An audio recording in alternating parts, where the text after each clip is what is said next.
Question number 7, choose the incorrect statement. इसमें 4 statement given है। Incorrect statement बताना है कि कौन सा इनकरेक्ट है, माने कौन सा करेक्ट नहीं है, वो आपको बताना है। तो ए में लिखा है all parallelograms are trapezium, all parallelograms are trapezium. फिर बी है all rectangles are parallelogram. C है all kites are parallelograms and D है ऑल रोम्बसेज आर काइट्स। तो इसमें अगर 1 बाय 1 वेरीफाई करें तो फर्स्ट में देखा है ऑल पैरेललोग्राम्स आर ट्रेपीजियम। तो ट्रेपीजियम के लिए कितना चाहिए आपको? तो ट्रेपीजियम के लिए 1 पेयर, माने 1 पेयर जो है वो पैरेलल लाइंस का होना चाहिए। अपोजिट साइड्स का 1 पेयर पैरेलल्स होना चाहिए। और इसमें पैरेललोग्राम्स में बोथ पेयर्स जो है पैरेलल्स होते हैं। तो इसका मतलब ये इसको फुलफिल करेगा ट्रेपीजियम को। तो ऑल पैरेललोग्राम्स आर ट्रेपीजियम, ये आपका करेक्ट है। ऑल पैरेललोग्राम्स आर ट्रेपीजियम, ये करेक्ट है। अगर इसको हम अगर इस तरह से देखते जाएं 1 बाय 1 वेरीफाई करके, तो ए में जैसे है तो आपका ए में लिखा है all parallelograms are trapezium, trapezium. तो इसमें क्या हो जाएगा? ये तो करेक्ट है आपका। क्या है? ये करेक्ट है, ये करेक्ट स्टेटमेंट है। अगर बी वाले को हम चूज करें तो ऑल रेक्टेंगल्स आर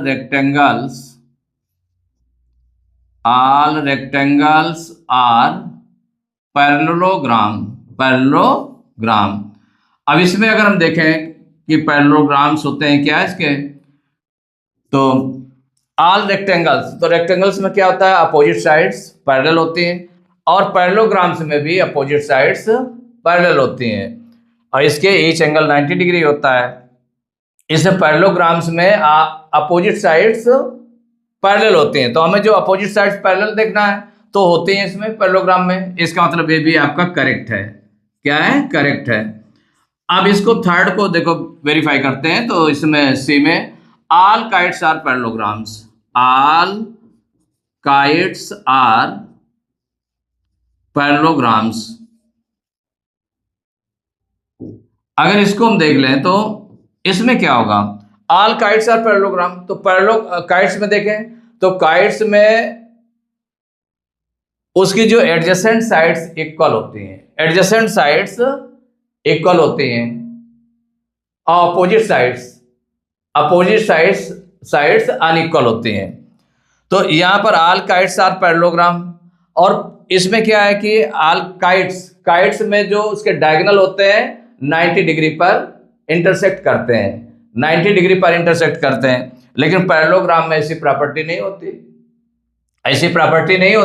इसका मतलब all kites are parallelogram. This is क्या है? इनकरेक्ट। क्या होगा? इनकरेक्ट। इसके बाद डी में अगर हम देखें तो ऑल रोम्बसेज आर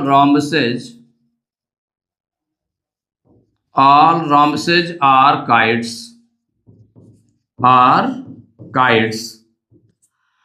इसमें अगर देखें रोम्बसेज और ऑल रोम्बसेज आर काइट्स, तो रोम्बसेज को देखें, कोई भी रोम्बस होगा उसके जो डायगोनल्स होते हैं 90 डिग्री पर बाइसेक्ट करते हैं। एंड एडजेसेंट पेयर, माने जो एडजेसेंट साइड्स होता है, तो 2 पेयर्स ऑफ एडजेसेंट साइड्स, उसमें काइट्स में क्या चाहिए कि डायगोनल्स जो है 90 डिग्री पर इंटरसेक्ट करें, और उसके एडजेसेंट साइड्स का जो पेयर है वो इक्वल हो, माने 2 एडजेसेंट साइड्स का पेयर। तो इसमें सभी एडजेसेंट साइड्स के पेयर, जो 4 पेयर्स होते हैं, वो सभी क्या होते हैं? वो इक्वल होते हैं, और 90 डिग्री पर इनके डायगोनल्स बाइसेक्ट करते हैं। तो इसका मतलब इसको फुलफिल करेगा। तो ये भी आपका करेक्ट है। क्या है? करेक्ट स्टेटमेंट है। तो जब करेक्ट स्टेटमेंट है तो इनकरेक्ट कौन सा हो गया? सी। हमें कौन सा देखना है इसमें? Choose the incorrect statement. तो इनकरेक्ट स्टेटमेंट कौन सा हो गया? सी हो गया। तो सी इज इनकरेक्ट स्टेटमेंट। इसी पे टिक कर देंगे। देखिए क्वेश्चन नंबर 8 है, the diagonals are not perpendicular to each other in a. किस में परपेंडिकुलर नहीं होता है? माने the diagonals are not perpendicular to each other, माने एक दूसरे के परपेंडिकुलर पर जो इंटरसेक्ट करते हैं, किस में नहीं इंटरसेक्ट करते हैं। तो अगर हम यहाँ पर 1 बाई 1 देखना स्टार्ट करें, तो अगर रेक्टेंगल को लेंगे तो रेक्टेंगल में डू नॉट इंटरसेक्ट एट, तो इन रेक्टेंगल अगर सपोज करिए ए नंबर लेते हैं, रेक्टेंगल लेते हैं, रेक्टेंगल, तो रेक्टेंगल में अगर देखें तो रेक्टेंगल में जो डायगोनल्स होते हैं, तो डायगोनल्स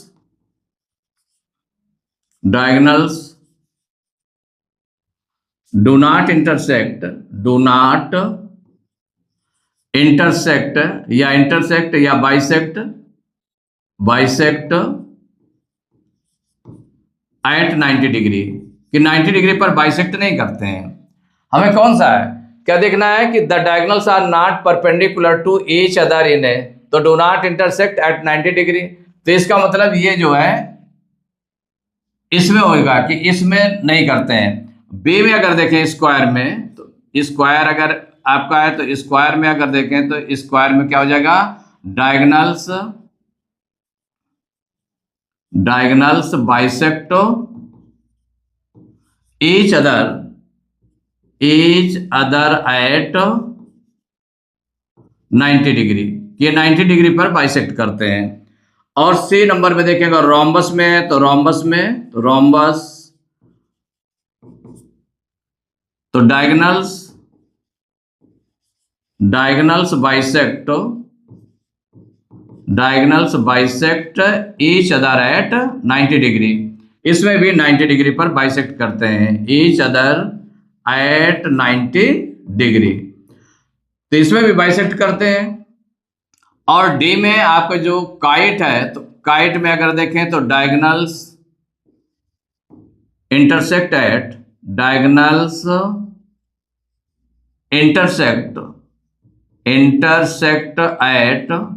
90 डिग्री, ये भी 90 डिग्री पर इंटरसेक्ट करते हैं।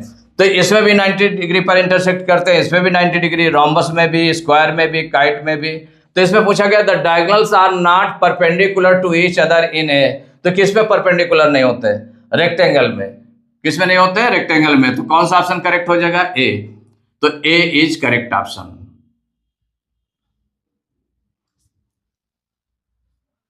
Question number 9, which of the following Venn diagrams represents the relationship between square, rhombus and rectangle।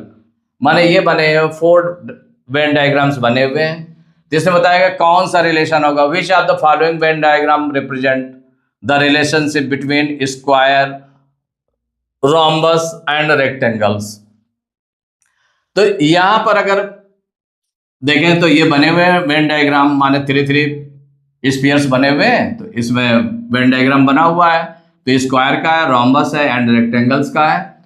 तो इसमें अगर हम देख लें यहां पर, तो 1 बाई 1 अगर हम देखें कि स्क्वायर क्या क्या चीज है, स्क्वायर है, स्क्वायर, रोम्बस एंड रेक्टेंगल। तो all square are rhombuses and rectangles, माने जो सभी स्क्वायर्स होते हैं वो रोम्बस भी होता है और स्क्वायर्स भी होते हैं, रेक्टेंगल्स भी होते हैं। तो ऑल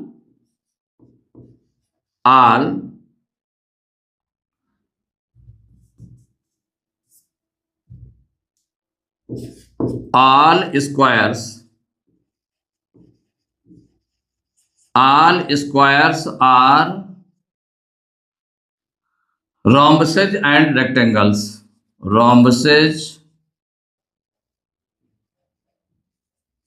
rectangles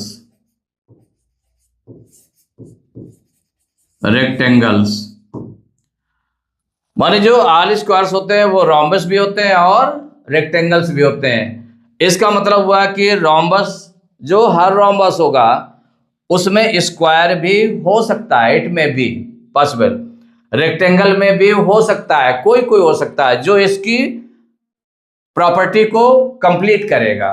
कंप्लीट करेगा प्रॉपर्टी को, स्क्वायर की प्रॉपर्टी को अगर कंप्लीट कर लेता है, जैसे कि रेक्टेंगल में देखें तो इसमें रेक्टेंगल में आपका क्या रहता है, ईच एंगल होता है 90 degree, each angle 90 degree, each angle 90 degree होता है। और रोम्बस में ईच एंगल 90 डिग्री नहीं होता है। बाइसेक्ट, तो इसमें बाइसेक्ट करते हैं तो बाइसेक्ट माने ऑल साइड्स इक्वल होती हैं।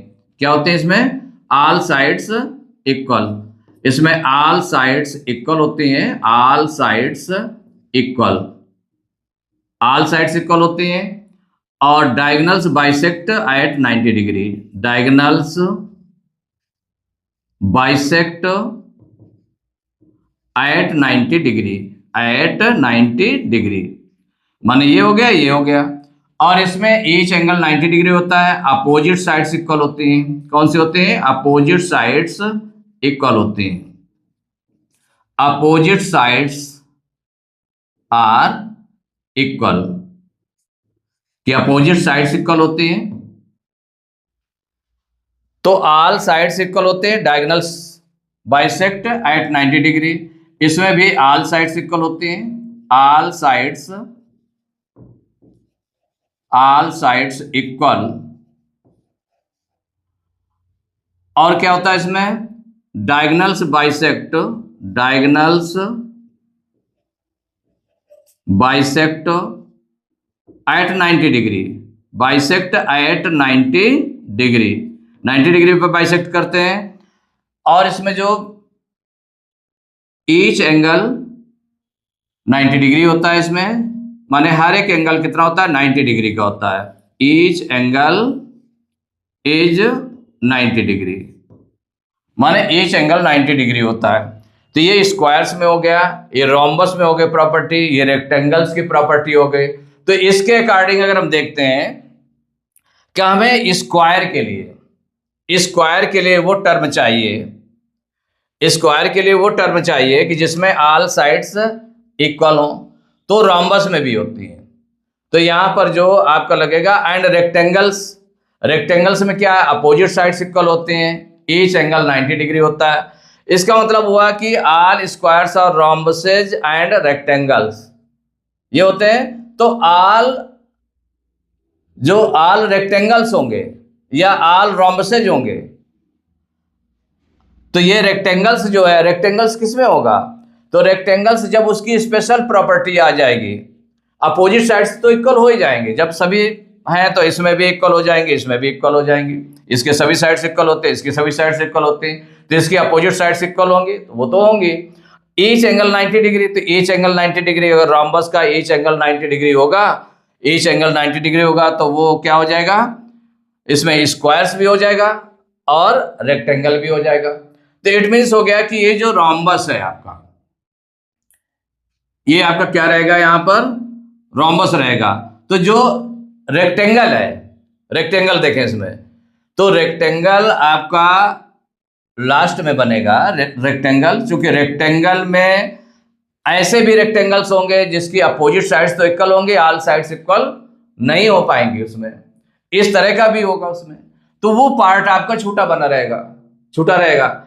और जितना पार्ट उसमें ऐसा होगा जो सभी साइड्स उसकी इक्वल हो जाए और ईच एंगल 90 डिग्री आ जाए, तो इसका मतलब इसका जो है पार्ट किसमें हो जाएगा, इसमें आपका हो सकता है स्क्वायर में, किसमें, स्क्वायर में, तो स्क्वायर में हो सकता है। और उधर तो देखिए स्क्वायर से रेक्टेंगल भी आपका बन सकता है ऐसे, कि स्क्वायर से रेक्टेंगल कब बनेगा, स्क्वायर से रेक्टेंगल कब बनेगा, कि जब उसकी सभी साइड, रेक्टेंगल की सभी साइड्स इक्वल हो जाएंगी, तो उसका जो कुछ रेक्टेंगल ऐसे होंगे जिसकी सभी साइड्स इक्वल हो जाएं, और उसकी ऑल साइड्स, ऑल माने ईच एंगल जो है 90 डिग्री का होता है, तो ईच एंगल तो 90 डिग्री बने रहेगा। तो जितना एक्सेस पार्ट है, माने जिसमें अपोजिट साइड्स इक्वल हैं बट ऑल साइड्स इक्वल नहीं है, तो ऐसे कुछ पार्ट्स हैं जो इक्वल नहीं है, तो इसका मतलब ये किसको शो करेगा, ये रेक्टेंगल को शो करेगा, किसको शो करेगा, ये रेक्टेंगल को, माने ऐसा जो पार्ट होगा। और इसमें जो कॉमन पार्ट हो जाएगा, इसका इतना पार्ट जो है कॉमन पार्ट होगा वो स्क्वायर होगा। अब स्क्वायर्स में जो पूरा रोम्बस है आपका, जो रोम्बस है, देखिए ये आपका सपोज करिए कि ये रोम्बस है, ये कौन सा है, ये रोम्बस है। रोम्बस की सभी साइड्स इक्वल होती हैं। रोम्बस की सभी साइड्स देखिए इक्वल होती हैं, all sides equal. Diagonals bisect at 90 degree, 90 degree पर बाइसेक्ट करते हैं डायगोनल्स।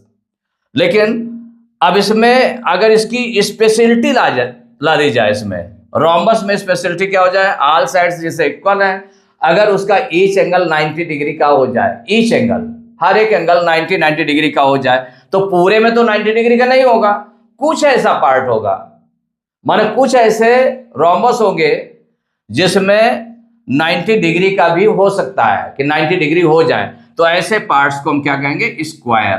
तो ये आपको रिप्रेजेंट करेगा स्क्वायर को, किसको, स्क्वायर। तो ये स्क्वायर्स हो जाएंगे, स्क्वायर्स का पार्ट हो जाएगा। और स्क्वायर में ही रेक्टेंगल का भी कुछ पार्ट आ जाएगा, माने कौन किस पर बेस्ड है। तो कंक्लूजन क्या निकला आपका, कंक्लूजन ये निकला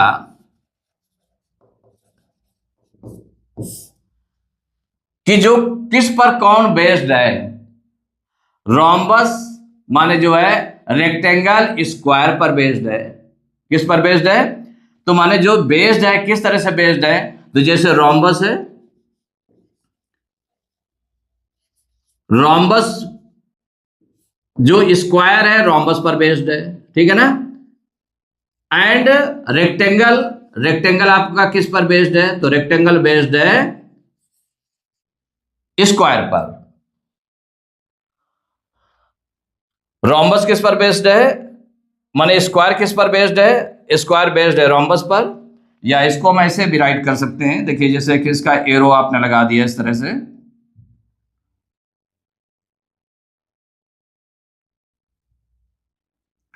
एरो इस तरह से लगा दिया कि जो रेक्टेंगल है, जो रेक्टेंगल है आपका, तो रेक्टेंगल स्क्वायर पर बेस्ड है, किस पर बेस्ड है, स्क्वायर पर। और जो स्क्वायर है वो रोम्बस पर बेस्ड है। इसका मतलब फुल फॉर्म हो गया, जो बिग एंगल है आपका, बिग बिग सर्कल है, बिग सर्कल है, तो big circle as A denote करता है रोम्बस को। रोम्बस में क्या क्या चीज है कि ऑल साइड्स इक्वल है, ऑल साइड्स इक्वल है, और डायगोनल्स जो है बाइसेक्ट करते हैं ईच अदर एट 90 डिग्री पर बाइसेक्ट करते हैं, ऐसे। लेकिन इसमें कुछ पार्ट ऐसा कि ईच एंगल अगर 90 डिग्री का हो जाता है तो वो क्या हो जाएगा, जब ऑल साइड्स इक्वल है तो वो स्क्वायर बन जाएगा। तो इसका मतलब स्क्वायर इसी में से हो जाएगा, जो स्पेशल प्रॉपर्टी उसमें ऐड हो जाएगी, रोम्बस में स्पेशल प्रॉपर्टी ऐड हो जाएगी, each angle is 90 degree, then it will be square, square हो जाएगा। अब रेक्टेंगल की बात आती है, तो अब इसका मतलब ये इसी पर होगा, रोम्बस, रोम्बस है उस पर रेक्टेंगल्स भी हो जाएंगे, माने वो स्क्वायर्स भी हो जाएंगे। और स्क्वायर से रेक्टेंगल कौन बनेंगे, माने जो स्क्वायर्स का वो पार्ट, रेक्टेंगल का वो पार्ट जिसमें ऑल साइड्स इक्वल हो जाएंगी। अपोजिट साइड्स तो इक्वल होती हैं, लेकिन अगर ऑल साइड्स इक्वल हो जाएंगे तो उसके कुछ पार्ट्स ऐसे रहेंगे कि जो ऑल साइड्स इक्वल हो जाएंगे तो वो स्क्वायर बन जाएगा। इसलिए स्क्वायर का कुछ पार्ट है, बाकी जिसमें अपोजिट साइड्स केवल इक्वल है, ऑल साइड्स इक्वल नहीं है, वो अदर पार्ट है, तो वो आपका बाहर बना रहा। और वो बाहर क्यों बना रहा, क्योंकि वो रोम्बस में तो ऑल साइड्स इक्वल होती हैं, तो इसको अंदर तो हम रख नहीं सकते, नहीं वैसे होता तो क्या होता कि ये भी अंदर आ जाता आपका। लेकिन सभी साइड्स तो इक्वल होते नहीं, तो जो साइड्स इक्वल नहीं है, ऑल साइड्स इक्वल नहीं है जिनमें, तो वो पार्ट बाहर बना रहा। और जिसमें ऑल साइड्स इक्वल हो गए वो आपका क्या बन गया, चूंकि ईच एंगल 90 डिग्री होता है, तो इसका मतलब वो स्क्वायर का पार्ट हो जाएगा, तो ये स्क्वायर का भी पार्ट हो गया इतना रेक्टेंगल में से। और रोम्बस में ऑल साइड्स इक्वल होती हैं, तो ऑल साइड्स इक्वल होती हैं, तो ऑल साइड्स तो इक्वल है, लेकिन ईच एंगल 90 डिग्री नहीं है, तो वो ऐसा पार्ट ये आपका ब्लैंक पार्ट हो गया। और स्क्वायर कौन सा हो जाएगा, जिसमें ऑल साइड्स इक्वल तो होती हैं उसकी, और ईच एंगल 90 डिग्री हो जाएगा, तो वो ये पार्ट हो जाएगा आपका, हो जाएगा। तो इसीलिए स्क्वायर जो है इसी पर बेस्ड हो जाएगा। तो रोम्बस रोम्बस के अंदर क्या हो जाएगा, स्क्वायर, और रेक्टेंगल का कुछ पार्ट बाहर रहेगा और कुछ पार्ट स्क्वायर में रहेगा, जिसमें ऑल साइड्स इक्वल हो जाएंगी। तो हमारा कौन सा ऑप्शन करेक्ट है इसमें? Option A is correct. कौन सा करेक्ट है? Option A is correct. अगर इसमें अगर सपोज करिए कि इनमें हम देख लें, इसमें देख लें, इसमें देख लें, तो यहां पर आपका क्या शो कर रहा है? अगर सपोज करिए रोम्बस है, ये स्क्वायर हो गया स्क्वायर, स्क्वायर में कुछ रोम्बस भी हो गए इसमें। अब स्क्वायर, अब देखिए ये जो रेक्टेंगल वाला पार्ट है, तो रेक्टेंगल वाला जो पार्ट है, स्क्वायर्स तो आपका करेक्ट है, ये तो इतना करेक्ट है। लेकिन जो रेक्टेंगल का पार्ट है, तो जितना जो है अपोजिट साइड्स केवल इक्वल है, ऑल साइड्स इक्वल नहीं है, वो पार्ट तो बाहर हो गया। और इसमें रोम्बस का पार्ट नहीं रह जाएगा, कोई भी रेक्टेंगल में रोम्बस का पार्ट नहीं रह जाएगा। अगर ऑल साइड्स इक्वल हो जाएंगे तो ईच एंगल उसका 90 डिग्री होता है, तो वो किसका हो जाएगा? तो वो हो जाएगा स्क्वायर का पार्ट हो जाएगा। किसका पार्ट हो जाएगा? स्क्वायर का पार्ट हो जाएगा। रोम्बस का पार्ट फिर नहीं होगा। वो किसका पार्ट हो जाएगा? स्क्वायर का। इसीलिए केवल रोम्बस का पार्ट नहीं होगा, तो जो रोम्बस वाला है तो वो कवर, तो इसीलिए आपका रॉन्ग है। अब इसमें अगर सी वाले में देख लें, ये सपोज करिए कि जो बिग सर्कल है वो आपका हो गया रोम्बस हो गया, इसके अंदर स्क्वायर है, करेक्ट है आपका, क्योंकि उसकी सभी साइड्स, जितनी साइड्स इक्वल हो जाएंगे तो वो स्क्वायर बन जाएगा। लेकिन स्क्वायर के सभी ऑल स्क्वायर्स, जैसे स्क्वायर्स हैं तो स्क्वायर्स में सभी जो है रेक्टेंगल नहीं हो जाएंगे, माने सभी रेक्टेंगल्स स्क्वायर नहीं हो जाएंगे। तो इसका पार्ट ये है कि ऑल रेक्टेंगल्स आर स्क्वायर्स, कि ऑल रेक्टेंगल्स आर स्क्वायर नहीं होंगे, क्योंकि उसमें कुछ ऐसे होंगे जो अपोजिट साइड्स इक्वल होंगे लेकिन ऑल साइड्स इक्वल नहीं होंगी। तो इसका मतलब है कि ये भी आपका रॉन्ग होगा। डी में आप देख लें, तो डी में सपोज करिए 1 रोम्बस है आपका, है, और जो सेकंड पार्ट हो गया स्क्वायर हो गया, और ये हो गया रेक्टेंगल हो गया। तो अगर ये रोम्बस है, अगर सपोज करिए रोम्बस है, ये आपने स्क्वायर ले लिया और ये क्या ले लिया? रेक्टेंगल। ये रोम्बस ले लिया और ये रेक्टेंगल ले लिया। तो इसमें अगर हम देख लें तो रेक्टेंगल में देखिए स्क्वायर वाला भी पार्ट है और रोम्बस का भी पार्ट है, दोनों पार्ट है, तो दोनों पार्ट के कॉमन हो जाएंगे। भाई जब इसकी सभी साइड्स इक्वल हो जाएंगे तो केवल स्क्वायर का पार्ट रह जाएगा, क्योंकि ईच एंगल उसका 90 डिग्री होता है, ऑल साइड्स इक्वल हो गए, तो वो स्क्वायर का पार्ट होगा। तो जो उसमें कॉमन पार्ट आएगा, इंटरसेक्टिंग पार्ट आएगा, वो आएगा स्क्वायर के साथ में, जब तीनों एक साथ आए हैं तब। तो इसका मतलब कौन सा ऑप्शन करेक्ट है? A option. तो A is correct option. Question number 10, in the adjoining figure BOAT is a rhombus. ये बोट है, BOAT इज ए रोम्बस, तो ये BOAT ये रोम्बस है। Then angle TBO equal to, angle TBO, ये angle आपको find करना है कि ये एंगल कितने डिग्री का होगा, ये फाइंड करना है। अब ये रोम्बस है, क्या है? रोम्बस। तो रोम्बस है तो ऑल साइड्स इक्वल होती है इसकी। देखिए रोम्बस की जो प्रॉपर्टी होती है, ऑल साइड्स आर इक्वल। तो अगर इस ट्रायंगल में हम देखेंगे तो ये साइड और ये साइड आपकी इक्वल है, इक्वल है। तो इस ट्रायंगल में ये दोनों साइड जब इक्वल होंगे तो इक्वल साइड के अपोजिट एंगल्स भी इक्वल होंगे। तो इक्वल साइड में तो इसके अपोजिट एंगल कौन सा पड़ रहा है? माने इसके, ये दोनों साइड्स इक्वल है तो इसके अपोजिट एंगल ये पड़ रहा है और इसके अपोजिट एंगल ये पड़ रहा है। तो इसका मतलब वो ये एंगल्स भी इक्वल होंगे, तो 35 डिग्री का ये हो जाएगा, तो 35 डिग्री का ये हो जाएगा। अब रेस्ट जो बचेगा एंगल बी, वो कितने डिग्री का होगा?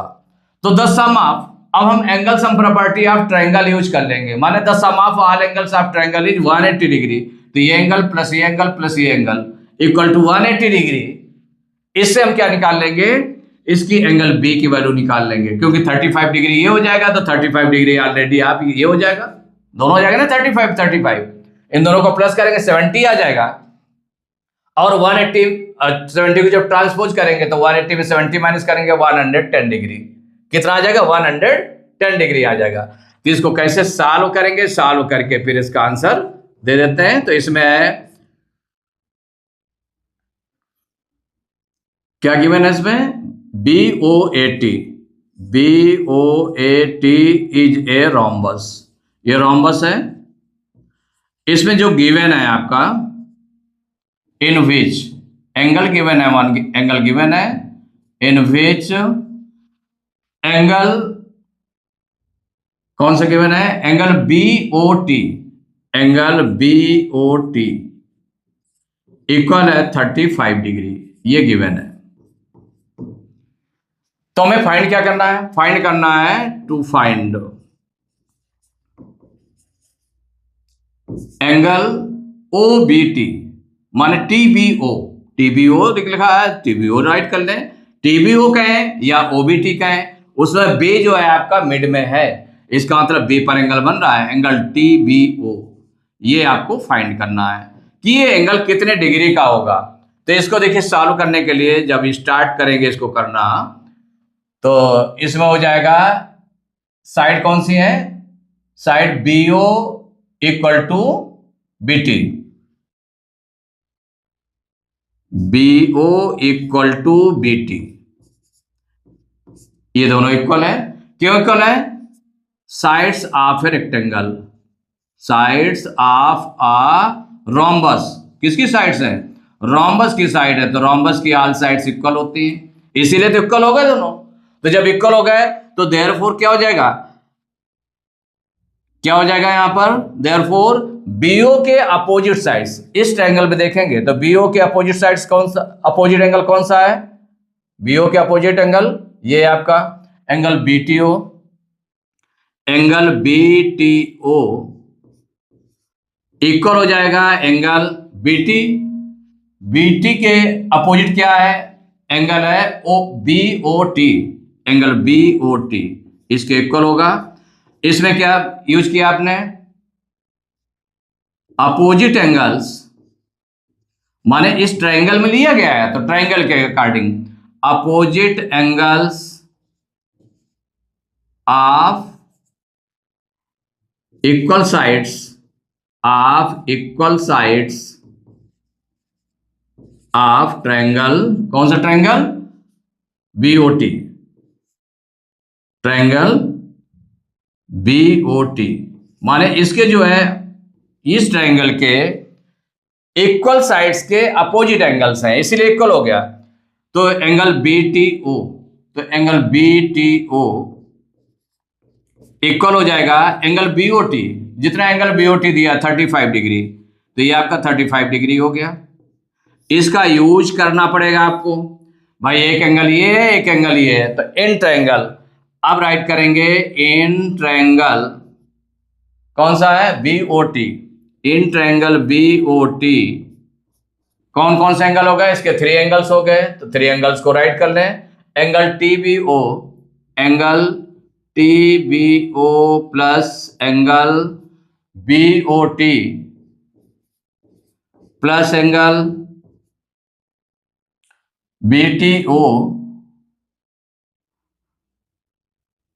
BTO इक्वल हो जाएगा 180 डिग्री। इसका यूज क्या किया है? Bye angle sum property of triangle, bye angle sum property, angle sum property of triangle, इसका यूज किया है। तो इसका मतलब इसमें वैल्यू रख दे, तो एंगल TBO आपको फाइंड करना है, यही फाइंड करना है। तो एंगल TBO हो गया प्लस एंगल BOT की वैल्यू कितनी है? BOT ये गिवन है 35 डिग्री, प्लस एंगल BTO कितना है? 35 डिग्री है, इक्वल 180 डिग्री।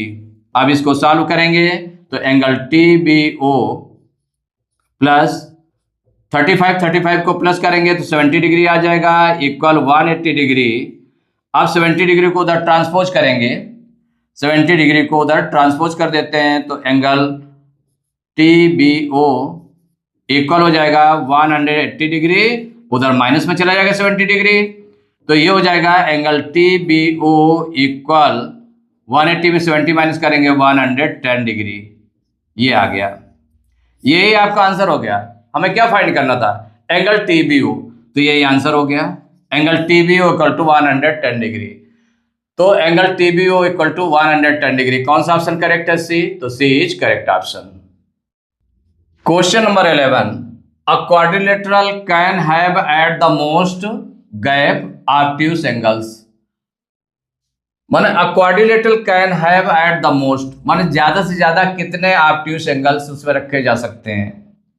माने किसी भी क्वाड्रिलेटरल में ज्यादा से ज्यादा कितने ऑब्ट्यूज एंगल्स रखे जा सकते हैं। तो सपोज करिए कि अगर ऑब्ट्यूज एंगल्स के लिए ज्यादा से ज्यादा कह रहा है कितने रखे जा सकते हैं, तो ऑब्ट्यूज एंगल में क्या 1 रखा जा सकता है एंगल? ऑब्ट्यूज एंगल क्या होता है? 90 से 180 के बिटवीन जो एंगल्स होंगे वो ऑब्ट्यूज एंगल्स हो जाएंगे। 2 रखे जा सकते हैं, ज्यादा से ज्यादा कह रहा है ना, तो ज्यादा से ज्यादा कितने रखे जा सकते हैं? तो अगर हम देखें कि 4 के लिए देखें तो 4 में ऑब्ट्यूज एंगल रखे जा सकते हैं क्या? तो 4 एंगल्स के लिए 4 एंगल्स अगर ऑब्ट्यूज एंगल होंगे, अगर 1 ऑब्ट्यूज एंगल होगा तो 90 180 के बिटवीन होगा, और अदर 3 एंगल्स जो हैं, अदर 3 एंगल्स माने वो 180 से नीचे होगा, और फिर ऑल एंगल्स का सम कितना होता है? 360 डिग्री होता है। कितना? 360 डिग्री। तो बाकी 3 एंगल्स उसमें आ जाएंगे। लेकिन ज्यादा से ज्यादा कितने रखे जा सकते हैं ये कहा, तो ज्यादा से ज्यादा कितने रखे जा सकते हैं? तो इसमें देखें 2 में 2 रखे जा सकते हैं। अगर 2 रखेंगे तो 90 से अबव है। तो सपोज करिए कि अब आपने रखा कि 90 से अबव 100 डिग्री सपोज करिए, तो 1 एंगल हो गया 100 डिग्री, सेकंड हो गया 100 डिग्री हो गया, तो 100 डिग्री रख दिया, 200 डिग्री हो गया। तो 360 में से 200 अगर माइनस करेंगे तो कितना बचेगा? 160 बचेगा। तो 160 में से आप ऐसा कर सकते हैं कि जो 100 डिग्री का और रख सकते हैं, इसके बाद 60 डिग्री बचेगा। माने 2 एंगल से भी ज्यादा रखे जा सकते हैं, तो 3 एंगल्स तक। तो 3 एंगल्स अगर 300 के रख देंगे, मान लो जो ऑब्ट्यूज एंगल्स होंगे, तो सपोज करिए कि ऐसे रख दिया आपने, 3 एंगल्स रख दिए ऐसे, तो 3 एंगल्स आपने रख दिए, कोई भी रख दें, ऑब्ट्यूज एंगल्स हैं तो उसमें कोई भी 90 डिग्री के अबव कोई भी एंगल्स हम राइट कर सकते हैं, 180 से कम हो। तो अगर सपोज करिए एक आपने रख दिया 95 रख दिया, 95 डिग्री, नेक्स्ट रख दिया आपने 105 डिग्री रख दिया, फिर 110 डिग्री रख दिया, ऐसे रख दिया 3 एंगल्स। तो 3 एंगल्स ये हो गए। अगर इनका हम सम निकाल लें तो 95 डिग्री प्लस 105 डिग्री और प्लस 110 डिग्री, इनका सम हो गया। इनका सम जो होगा कितना हो जाएगा? इतना। तो ये निकल आएगा 5 5 10 की 0 कैरी 1 1 1 2 2 9 11 की 1 कैरी 1 1 1 2 1 3 310 डिग्री आ गया। कितना आ गया? 310 डिग्री। 310 डिग्री आ गया। तो 310 डिग्री आ गया, तो इसका मतलब फोर्थ एंगल कौन सा बन जाएगा? जो फोर्थ एंगल होगा इसका, माने इसके अकॉर्डिंग फोर्थ एंगल, तो ऑल एंगल का सम कितना होता है? 360 डिग्री। इसमें 310 डिग्री अगर हम माइनस कर दें तो कितना बचेगा? ये बच जाएगा 50 डिग्री। कितना हो जाएगा? 50 डिग्री। माने वो जो है ऑब्ट्यूज एंगल नहीं रहेगा। माने ये ऑब्ट्यूज है आपका, ज्यादा बड़ा नंबर नहीं लिया ऑब्ट्यूज का आपने कि अधिक से अधिक कितने रखे जा सकते हैं, तो 90 से अब कुछ थोड़ा थोड़ा आगे लिया है आपने, तो लिया। उसके बाद भी 310 डिग्री आ रहा है, तो हमारा ये कौन सा बन रहा है? ये एक्यूट एंगल बन रहा है। कितना है? Acute angle. ये एक्यूट एंगल बन रहा है, और ये 3 एंगल्स ऑब्ट्यूज रखे गए हैं। ये ऑब्ट्यूज है और ये भी ऑब्ट्यूज है आपका ऑब्ट्यूज एंगल, और ये भी ऑब्ट्यूज है। 3 एंगल्स रखे गए हैं। और इसमें अगर हम करते कि सपोज करिए कि 91 91 91 ऐसे करके ले लेते हैं, फिर भी देखते हैं क्या बचता है हमारा। अगर सपोज करिए 91, जैसे ये ले लिया 91 91 डिग्री 91 डिग्री, माने जस्ट जो स्टार्ट हो रहा है जहां से ऑब्ट्यूस एंगल वो आपने ले लिया। अगर इनको हम सम करते तो सम करने पर कितना आ जाएगा, 1 1 2 1 3 9 9 18 18 9 27 273 डिग्री आ गया, इतना आ गया। अगर फोर्थ एंगल इसमें हम निकालें तो कौन सा बचेगा, ये तो स्टार्टिंग का आपने लिया था, तो फोर्थ एंगल हमारा क्या बचा, 360। ऑल एंगल्स का सम होता है तो 3 एंगल्स का जो सम है उसको हम माइनस कर दें तो ये कितना बच जाएगा, इससे 12 लेंगे 10, 10 में 3 माइनस करेंगे 7, या 5 में 7 नहीं माइनस होगा, इससे 12 लेंगे 15, 15 में 7 माइनस करेंगे 8, यहाँ 2 में 2 माइनस करेंगे कुछ नहीं, तो 87 डिग्री। ये भी एक्यूट बच रहा है आपका, क्या बच रहा है, एक्यूट। जबकि स्टार्टिंग का आपने ऑब्ट्यूस एंगल लिया था, तो मैक्सिमम 3 एंगल्स तक आप ऑब्ट्यूस एंगल्स ले सकते हैं। अगर सपोज करिए कि आपने सोचा कि नहीं ऑब्ट्यूस एंगल हम 4 ले, माने ज्यादा से ज्यादा कितने एंगल्स हो सकते हैं obtuse angles, a quadrilateral can have at the most obtuse angles, कितने ऑब्ट्यूस एंगल्स लिए जा सकते हैं, तो 3 लिए जा सकते हैं इसमें। अगर इसमें हम देखेंगे तो 2 अगर लें तो 2 में तो बहुत कम हो जाएगा, अगर 91 91 करेंगे तो कितने हो जाएंगे, 182 हो जाएगा। 182 360 में अगर हमने माइनस कर दिया, 182 अगर माइनस किया तो कितना आ जाएगा, ये आ जाएगा 178 आ जाएगा। 178 में अगर उसका हाफ ऑफ कर देंगे, कितना कर देंगे, हाफ ऑफ कर देंगे, तो कम से कम नहीं ज्यादा से ज्यादा कितने ले जा सकते हैं, इसका मतलब ऑलमोस्ट 3 ऑब्ट्यूस एंगल्स लिए जा सकते हैं इसमें, 4 नहीं ले सकते क्योंकि उसके बाद फिर एक्यूट एंगल बच जाएगा। तो ज्यादा से ज्यादा हमें 1 की 2 की 3 की 4, इसमें कौन सा ऑप्शन करेक्ट होगा, सी ऑप्शन। तो सी इज करेक्ट ऑप्शन, सी में टिक कर देंगे तो कितने हो जाएंगे, 3 ऑब्ट्यूस एंगल्स आप ले सकते हैं। तो question number 12, the diagonals are not equal in, तो किस में डायगोनल्स इक्वल नहीं होते, तो अगर रेक्टेंगल में देखें तो रेक्टेंगल में डायगोनल्स इक्वल होते हैं, स्क्वायर में डायगोनल्स इक्वल होते हैं, रोम्बस में डायगोनल्स इक्वल नहीं होते हैं, आइसोसेल्स ट्रेपेजियम में डायगोनल्स इक्वल होते हैं, जो आइसोसेल्स नॉन पैरेलल साइड्स जिसमें इक्वल होती है तो उसमें डायगोनल्स इक्वल होते हैं। तो इसमें अगर हम देख लें तो 1 बाई 1 डिस्क्राइब कर सकते हैं। तो जो रेक्टेंगल है ए पार्ट में कितना क्या है, रेक्टेंगल, और बी पार्ट में क्या है, स्क्वायर, सी पार्ट में रोम्बस, और डी पार्ट में क्या है, आइसोसेल्स ट्रेपेजियम, आइसोसेल्स ट्रेपेजियम। तो इसमें डायगोनल्स किस में इक्वल नहीं होते, तो रेक्टेंगल में देखते हैं तो रेक्टेंगल में डायगोनल्स आर इक्वल, इसमें डायगोनल्स इक्वल होते हैं, बोथ डायगोनल्स आर इक्वल, तो डायगोनल्स आर इक्वल। और स्क्वायर में भी डायगोनल्स इक्वल होते हैं तो diagonals are equal, diagonals are equal, square में भी डायगोनल्स इक्वल होते हैं। रोम्बस में diagonals are not equal, diagonals are not equal, किसमें डायगोनल्स इक्वल नहीं होते हैं।